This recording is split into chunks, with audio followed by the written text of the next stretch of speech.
Hi കൂട്ടുകാരെ, എല്ലാവർക്കും സുഖമല്ലേ? ഇന്ന് പുതിയൊരു കഥയുമായിട്ടാണ് വന്നിട്ടുള്ളത്. ആവശ്യത്തിനുള്ള എരിവും പുളിയും ചേർക്കാൻ ശ്രമിച്ചിട്ടുണ്ട്. കഥയിലെ കേന്ദ്ര കഥാപാത്രങ്ങൾ അരുണും സിന്ധുവുമാണ്. ഇവർ രണ്ടുപേരും ഒരു പ്രൈവറ്റ് ബാങ്കിലാണ് വർക്ക് ചെയ്യുന്നത്. ബാങ്കിലെ മറ്റുള്ള സഹപ്രവർത്തകരുടെ മുന്നിൽ ഇവർ രണ്ട് ആങ്ങളെയും പെങ്ങളുമാണ്. പക്ഷെ ഓഫീസിൽ എല്ലാവരും പോയാൽ ഓഡിറ്റിംഗ് കണക്കെടുപ്പെന്നും പറഞ്ഞ് ആ ഓഫീസിലെ ഫയൽ മുറിയിൽ നടക്കുന്ന കാര്യങ്ങളാണ് കഥയിലൂടെ പറയുന്നത്. എല്ലാവരും ഇഷ്ടപ്പെട്ടാൽ ലൈക്ക് തരണേ. അതുപോലെ തന്നെ അഭിപ്രായങ്ങൾ എഴുതണം. ഇതുപോലെയുള്ള കീഴ്പ്പെടുത്തുന്ന അനുഭവം നിങ്ങൾക്കോ നിങ്ങളുടെ കൂട്ടുകാർക്കോ ആർക്കെങ്കിലും ഉണ്ടായിട്ടുണ്ടോ? അതുകൂടെ പറയണേ. എന്ന കഥയിലേക്ക് പോയാലോ? ബാങ്കിന്റെ പഴയ റെക്കോർഡ് മുറിയിൽ പൊടിപിടിച്ച ഫയലുകൾക്കിടയിൽ എ സിയിൽ നിന്നുള്ള തണുപ്പ് അരിച്ചിറങ്ങുന്നുണ്ടായിരുന്നു. പുറത്ത് ഉച്ചവെയിലിന്റെ കാഠിന്യത്തിൽ ആളുകൾ ക്യൂ നിൽക്കുമ്പോൾ അകത്തൊരു നിശബ്ദ യുദ്ധം നടക്കുകയായിരുന്നു. 33 വയസ്സുള്ള സിന്ധു ബാങ്കിന്റെ അസിസ്റ്റന്റ് മാനേജറാണ്. അരുൺ അവളുടെ കഴുത്തിനടുത്ത് മുഖമടുപ്പിച്ചു. ഈ പൂട്ടിയ വാതിലിന്റെ താക്കോൽ എന്റെ കയ്യിലല്ലേ സിന്ധു? അവന്റെ വിരലുകൾ അവളുടെ സാരിയുടെ തുമ്പിൽ അമർന്നു. 27-കാരനായ അരുൺ ഒരു മാസമായി സിന്ധുവിന്റെ പേഴ്സണൽ അസിസ്റ്റന്റിനെ പോലെയാണ് ബാങ്കിൽ പെരുമാറുന്നത്. മറ്റുള്ളവർക്ക് അവൻ അവളുടെ വിശ്വസ്തനായ അനിയനാണ്. ബാങ്കിലെ സ്റ്റാഫ് റൂമിൽ സിന്ധു കൊണ്ടുവരുന്ന ചോറുണ്ണാൻ അരുണിന് പ്രത്യേകം അവകാശമുണ്ടായിരുന്നു. സിന്ധു ചേച്ചിയുടെ കൈപ്പുണ്യം വേറെ തന്നെയാ എന്ന് അവൻ എല്ലാവരുടെയും മുന്നിൽ വെച്ച് പറയുമ്പോൾ സിന്ധു ഒരു മന്ദഹാസത്തോടെ അവനെ നോക്കും. ആ നോട്ടത്തിൽ ഒളിപ്പിച്ചു വെച്ച കാമനകൾ ആരും തിരിച്ചറിഞ്ഞില്ല. പല വൈകുന്നേരങ്ങളിൽ ബാങ്ക് അടച്ചു കഴിഞ്ഞാൽ ടാലിയും ഓഡിറ്റിങ്ങും കാരണമാക്കി അവർ അവിടെ തങ്ങി. സെക്യൂരിറ്റി ജീവനക്കാരൻ പോലും വിചാരിച്ചു, മാഡവും ആ പയ്യനും എന്ത് കഠിനാധ്വാനികളാണ്. എന്നാൽ സിമന്റ് തറയിലും കമ്പ്യൂട്ടർ ടേബിളിന് മുകളിലും അവർ ദേഹമിളകി നല്ല രീതിയിൽ എടുക്കുന്നത് ആർക്കും അറിയില്ലായിരുന്നു. ഒരു ശനിയാഴ്ച വൈകുന്നേരം ബാങ്ക് നേരത്തെ അടച്ച ശേഷം ഓഡിറ്റിങ്ങിന്റെ പേരിൽ അവർ രണ്ടുപേരും മാത്രം അവിടെ തങ്ങി. നമുക്ക് വീട്ടിൽ പോയാലോ? അരുൺ അവളുടെ അരികിൽ വന്നിരുന്നു. എന്റെ വീട്ടിൽ ആരുമില്ല. സുരേഷ് ബിസിനസ് ടൂറിലാണ്. മീര അവന്റെ കൈകളിൽ വിരൽ കോർത്തു. അന്ന് രാത്രി മീരയുടെ ഫ്ലാറ്റിൽ വെച്ച് അവർ തങ്ങളുടെ പ്രണയത്തിന്റെ എല്ലാ അതിർവരമ്പുകളും ലംഘിച്ചു. പ്രായവ്യത്യാസവും സാമൂഹ്യ ബോധവും അവർ ആ നിമിഷങ്ങളിൽ മറന്നുപോയി. ബാങ്കിലെ തിരക്കേറിയ ശനിയാഴ്ച സിന്ധു തന്റെ ക്യാമ്പിനുള്ളിലിരുന്ന് ഫയലുകൾ നോക്കുകയായിരുന്നു. വാതിലിന്റെ ചെറിയൊരു മുട്ട് കേട്ടു. അരുൺ അകത്തേക്ക് വന്നു. അവന്റെ കയ്യിൽ അറ്റൻഡൻസ് രജിസ്റ്റർ ഉണ്ടായിരുന്നു. മാഡം, ഇതിലൊന്ന് ഒപ്പിടണം, അരുൺ ഔദ്യോഗികമായ സ്വരത്തിൽ പറഞ്ഞു. ബാങ്കിലെ മറ്റ് ജീവനക്കാർ പുറത്ത് ജോലിയിൽ മുഴുകിയിരിക്കുകയാണ്.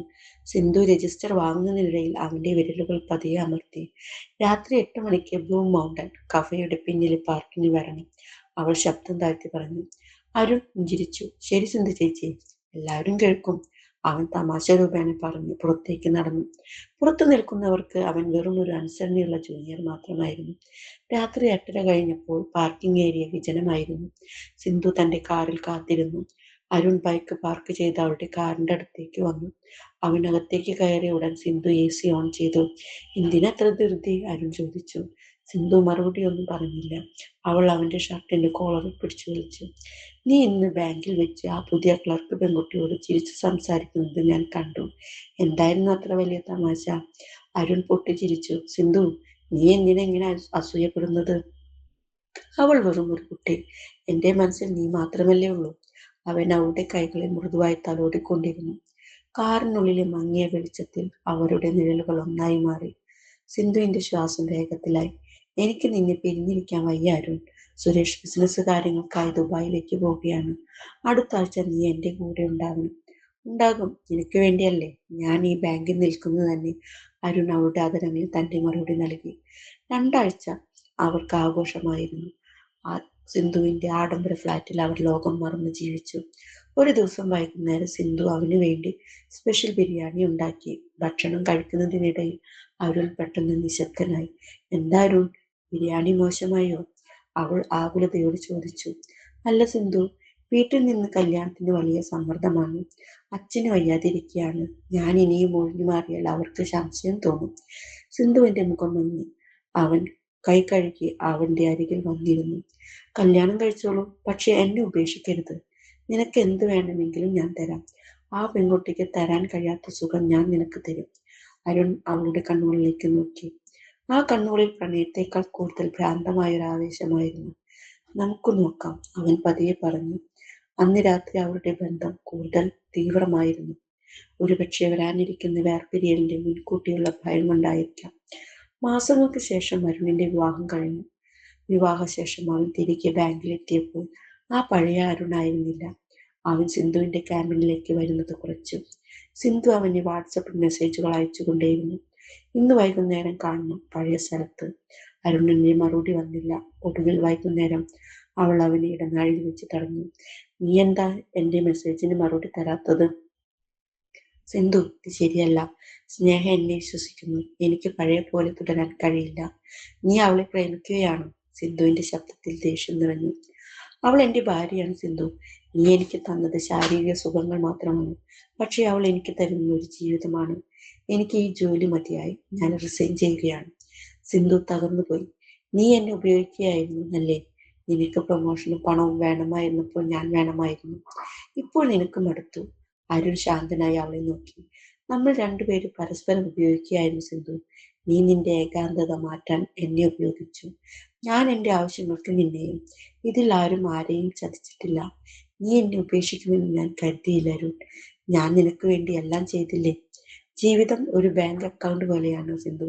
എല്ലാ നിക്ഷേപങ്ങളും എന്നേക്കുമായി ഉള്ളതല്ല. ചിലപ്പോൾ നമുക്കത് ക്ലോസ് ചെയ്യേണ്ടി വരും. നീ പോയാൽ ഞാൻ ഇവിടെ എങ്ങനെ ഒറ്റയ്ക്ക് കഴിയും? നിനക്ക് സുരേഷ് ഉണ്ട്, ഈ ജോലിയുണ്ട്. നമ്മുടെ ഈ ബന്ധം വെറും ഒരു ബാഡ് ഡെപ്റ്റ് ആയി കണക്കാക്കി മറന്നേക്കൂ. അരുൺ ബാങ്കിൽ നിന്ന് പടിയിറങ്ങുന്ന ദിവസം ബാങ്ക് സ്റ്റാഫുകൾ അവന് ഒരു ചെറിയ യാത്രയ്ക്ക് നൽകി. സിന്ധുവിന് അവിടെ നിൽക്കാൻ കഴിഞ്ഞില്ല. അവൾ തന്റെ ക്യാമ്പിനുള്ളിൽ നിന്ന് കരയുകയായിരുന്നു. അവൻ പോകുന്നതിന് മുമ്പ് അവളുടെ ക്യാമ്പിൻ വാതിൽ തുറന്നു. വരട്ടെ സിന്ധു ചേച്ചി, അവൻ ആ വാക്കു ഊന്നി പറഞ്ഞു. അവൾ തലയുയർത്തി നോക്കിയില്ല. അവൻ പുറത്തിറങ്ങി തന്റെ ബൈക്ക് സ്റ്റാർട്ട് ചെയ്ത് പോകുന്നത് അവൾ ജനാലയുടെ നോക്കി നിന്നു. സിന്ധു പതിയെ തന്റെ മുടി ഒതുക്കി കെട്ടി കണ്ണാടിയിൽ നോക്കി മുഖം തുറച്ചു. പുറത്ത് ക്ലർക്കുമാർ വിളിച്ചു പറയുന്നുണ്ടായിരുന്നു. സിന്ധു മേഡം, അടുത്ത കസ്റ്റമർ വന്നിട്ടുണ്ട്, അങ്ങോട്ട് പറഞ്ഞു വിടട്ടെ. തന്റെ ഉള്ളിലെ ആ വലിയ ശൂന്യത മറച്ചു പിടിച്ച് സിന്ധു വീണ്ടും അസിസ്റ്റന്റ് മാനേജറുടെ മുഖം മൂടിയാണ്.